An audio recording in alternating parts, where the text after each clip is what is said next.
China's economic crash, why it's coming, and what it means. Investors around the world are growing more concerned about the state of China's economy, which is now suffering greatly as a result of the rising credit levels, a slowdown in its gross domestic product, and the ongoing trade conflict with the United States. China is currently the second largest economy in the world after the United States. Few economies have risen as quickly as China, which according to the World Bank has averaged 10% annual growth over the previous 30 years. The slowest year since 1990, China's GDP growth in 2019 was 6.1%. The second largest economy in the world has slowed down as a result of accelerating loan expansion, the overvaluation of the yuan, and a frothy housing market. Before we continue to our video, make sure to smash the like button, subscribe to never miss out of any of our future uploads. Now, let's get started. Economic experts from Nomura Holding Inc., including Lu Ting, stated in a note on Saturday that the slowdown in China's GDP was worse in the first quarter and investors should be concerned about a further decline in the second. March's economic activity may substantially deteriorate across the board, they said, as a result of tightening mobility restrictions nationwide and the ongoing downturn in the real estate market. The Chinese economy and its importance. China's inclusion into the global economy was facilitated by its 2001 WTO membership. China has supplanted the US as the hub of the world trading system in recent years.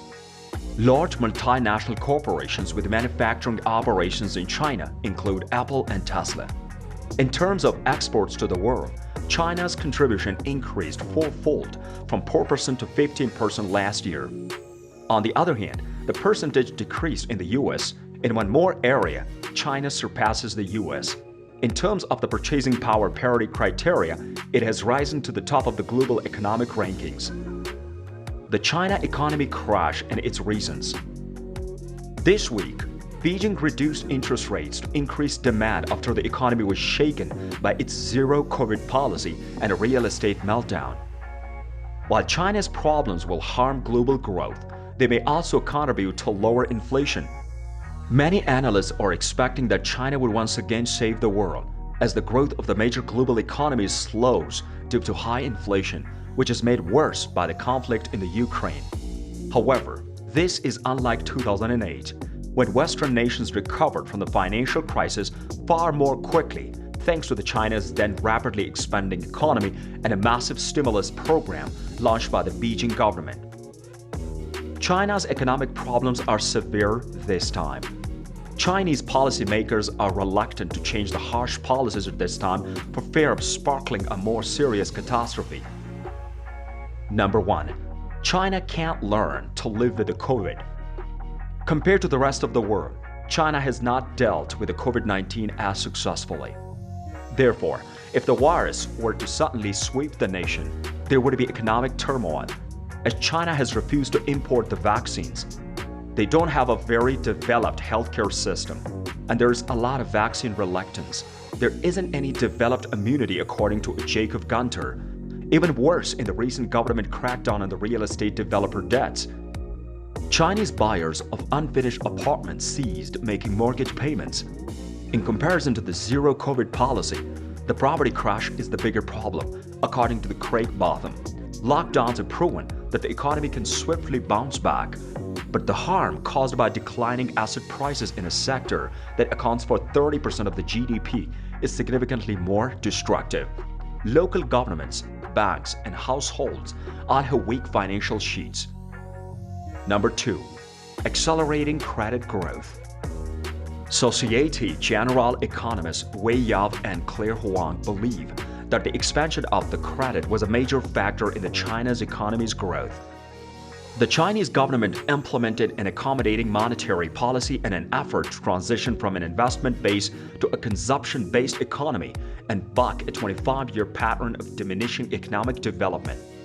China's total debt increased from 164% to 300% of its GDP between 2008 and 2018.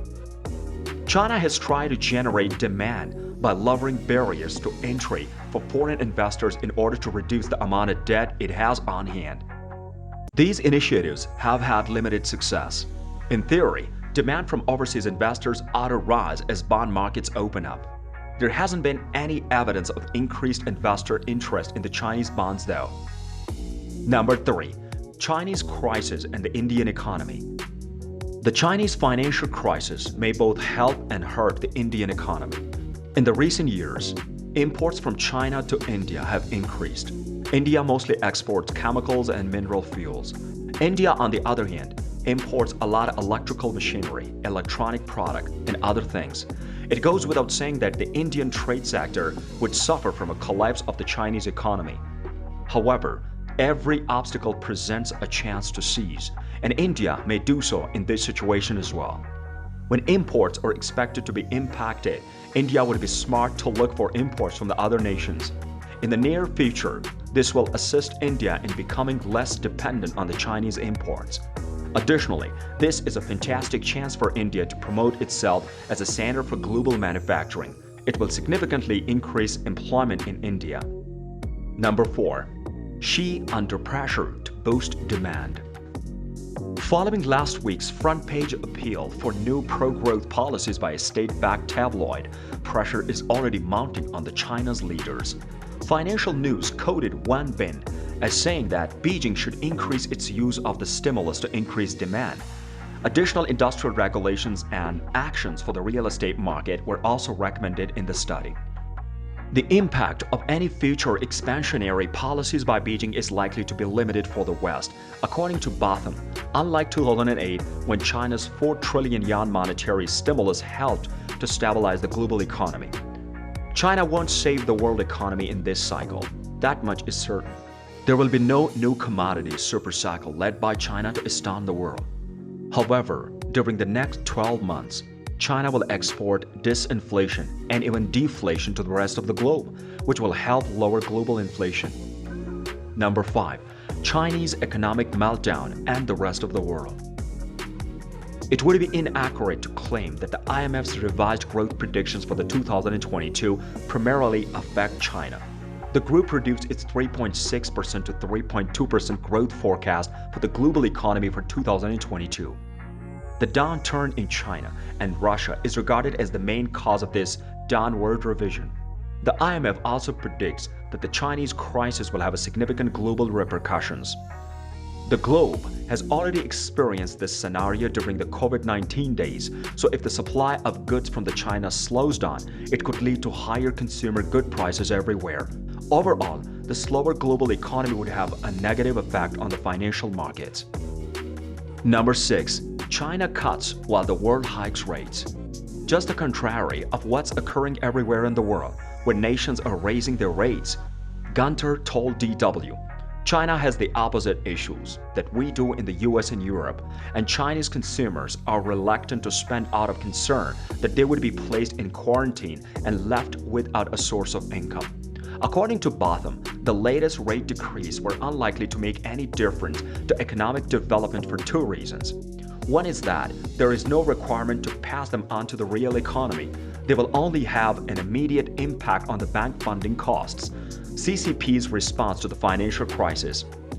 An urgent conference involving the Chinese Ministry of Housing and Urban-Rural Development, significant banks, and financial regulators reportedly took place to confront the escalating mortgage crisis, according to a Bloomberg story. Due to these circumstances, local governments have established task teams that will concentrate on finishing off open projects and reduces systematic risks brought on by defaulters. The Chinese Communist Party, the CCP, is most worried about wavering public trust, according to financial markets pundit Chai Xin. Authorities have moved to reassure the citizens that they will be compensated following the protests outside the China Banking and Insurance Regulatory Commission in Shaanxi on July 14. They have also promised stricter regulation of the pre-sales of homes in an effort to maintain public confidence in the banks. China's economy continues to weaken. China's central bank finally intervened, leading to an unexpected rate decrease last week, but the country's economic crisis is still going strong. After an 18% comeback, the S&P 500 has recovered half of its YTD losses, raising the question of whether this is just a bear market rally or the downward trend is finally being reversed. China's 2022 economic crisis. Numerous recent economic data releases show that China is indeed facing slowdown. In a previous Market Insight, we discussed the real estate problem in China, which together with strict COVID lockdowns is what's driving the present economic disaster. The global supply chain problems brought on by the China's turmoil are also a contributing element in practically every major country's growing inflation. I hope that you liked the video. Make sure to subscribe and hit the bell icon for more videos. Thanks for watching and have a wonderful day.